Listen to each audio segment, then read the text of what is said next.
Segue a caravana do ex-presidente Lula pelo Rio Grande do Sul e mais uma vez ele chega a uma cidade sob protestos de moradores locais, de pessoas que são contrárias à presença do ex-presidente aqui no Rio Grande do Sul. Débora Eli, lá nas Missões. Débora, bom dia.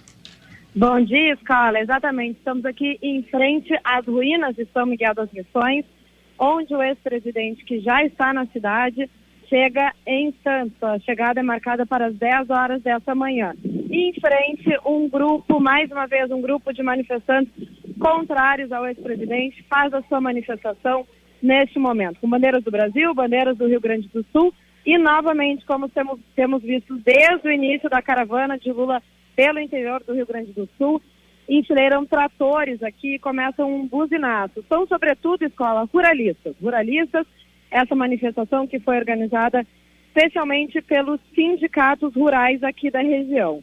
E Lula também, que em seus últimos discursos lançou aí algumas críticas aos ruralistas, então inflamou, de certa forma, aí os ânimos, e o pessoal está aqui fazendo a sua manifestação. Do outro lado, apoiadores do ex-presidente, com bandeiras e bonés da CUT, também da MST, aguardam, então, a sua chegada aqui às ruínas de São Miguel das Missões, onde Lula faz uma visita em seguida. Escola. Obrigado, Débora Eli. Aqui no Rio Grande do Sul, o ex-presidente Lula criticou os ruralistas, chamando uma parte deles aí de caloteiros, né? Criticou até uma forma gentil, né? De dizer, ele fez um ataque bastante duro, foi ofensivo mesmo. Ontem à tarde a Farsul emitiu uma nota pública rebatendo os argumentos do ex-presidente Lula. E a nota diz o seguinte: a Federação da Agricultura do Estado do Rio Grande do Sul vem, por meio dessa nota, repudiar de forma veemente as declarações do ex-presidente Lula feitas em nosso estado em relação aos produtores rurais gaúchos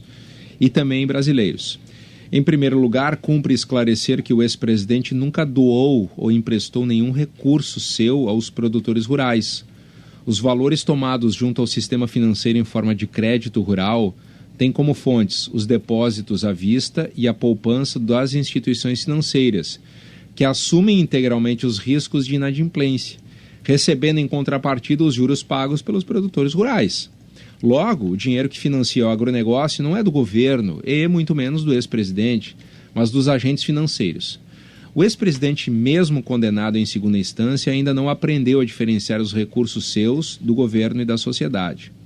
O ex-presidente, utilizando-se de metáforas que nos remetem ao tempo do coronelismo e do clientelismo, demonstrou preconceito com as pessoas pobres do Brasil, achando que ainda estas vendem suas crenças e percepções por R$10. Na sequência, chama os produtores rurais brasileiros de caloteiros, o que além de não ser verdade, já que dentre todas as linhas de crédito disponíveis no país, o crédito rural é a de menor inadimplência, de acordo com o Banco Central, é um preconceito também com os produtores rurais. Nem os empresários e tampouco os trabalhadores devem favores a ocupantes de cargos públicos.